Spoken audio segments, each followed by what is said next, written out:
A lot of people complaining right now, my wife being one of them, that they're suddenly suffering from the worst cold ever. Yeah. All across the country. I hesitate to use, we used to say epidemic, didn't we? But we've got to be a bit more technical about that.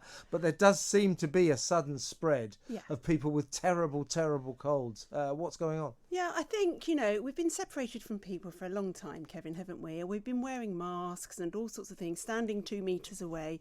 We've had not a very good summer, so we've come really screeching into autumn very, very quickly. And I think that cold is going around for sure. My whole lists are full of people with it now. It's lingering for weeks, as these colds can do. Coughs are going on for 4, 5, 6 weeks.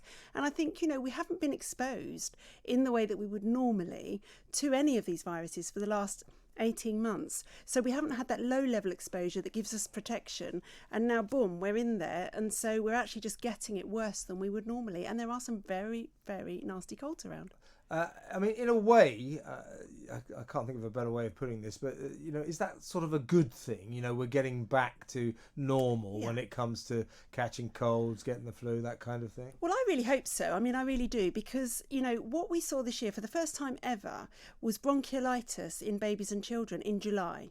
Now, it never, ever happens. So basically, in October, when you're doing paediatrics in a hospital, your first child turns up with bronchiolitis and then they just come and the whole ward will be full of bronchiolitis, respiratory viral-induced wheeze. This started happening in July, so it never happened. So I actually spoke to Professor David Livermore about it, the infectious disease expert, and he said that we've really disrupted the way that we live and exist comfortably alongside our normal pathogens, and so they were taking advantage.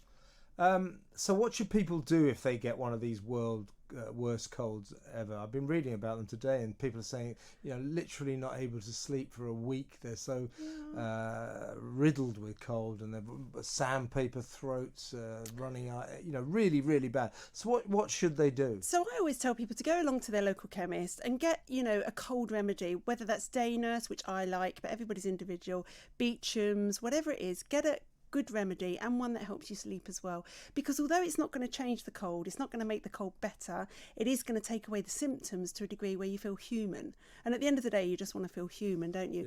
But I would also say, if you've got a stonking cold, stay home. Well, if only not to give it to someone else. Absolutely. Talking of flu, I mean, there seems to be a prediction of a possible flu epidemic this winter. The thing is, Renee, we all went through this weird phase. I mean, I mix among people all the time. I'm in central London, so my whole life I've got a cold. I've caught a cold like about once a month. More half the time I've got a cold. I have a 3-year-old. And then kids give you really bad colds, don't they?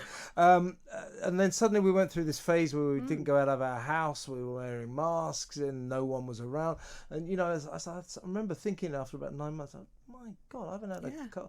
I haven't felt ill now for 9 months. Yeah. So it's strange, isn't it? But it looks like the other conditions are coming back, and there seems to be a fear of a flu epidemic. Yeah, and I think that's justifiable. I mean, look, flu is actually a big killer most years. We lose about 20,000 people on an average year to flu, and in a really bad one, 50,000, and that's awful, obviously. So the best thing we can do is go and get the flu vaccine.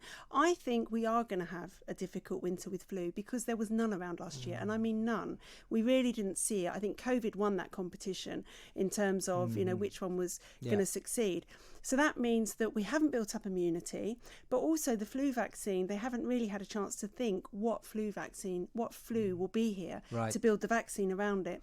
So we may have a double whammy in terms of the efficacy of the vaccine, which is never brilliant. I mean, it's about 50%, and also a really virulent flu. So I think people just need to be careful. If they think they've got flu, again, stay at home. We've got lots of calls coming in for you. Lorraine, Dean, Penny, stay by your phone. We'll get to you extremely soon. But let me ask you another question, Renee. I want to talk about Sajid Javid is talking tough. He's already talked tough about care home workers. If you don't get the vaccine, you should get a job elsewhere. funnily enough, where they could go, and this is actually happening, where they can go to the NHS, where you don't have to be vaccinated. At the moment. He is saying that he's going to demand that there are mandatory double jabs for all NHS workers. Now, I worked it out, right? I think it's 8-9% of NHS workers haven't had the double jab, and we can assume that's because they've decided not to. They've got the right to do that. That comes in at something like about over 100,000 staff, maybe more, maybe 120, 130,000 NHS workers. Now, there's 1.5 million people work for the NHS, but if you take 120, 130,000 out of the equation, the NHS is going to struggle, isn't it? It's going to collapse. I mean, the care home system will collapse if all of the care workers who have not been vaccinated leave as well. And I have always been very pro-vaccine. I have my views on this one with children, obviously. I have never, ever accepted mandating vaccines. I think it's a complete invasion of privacy. And I've always said that if people don't want vaccines, then health professionals, me, have failed in convincing them that it's the right thing to do. We see every year that quite a lot of health staff, National Health Service, don't have the flu vaccine. And we've talked about mandating it and we never have.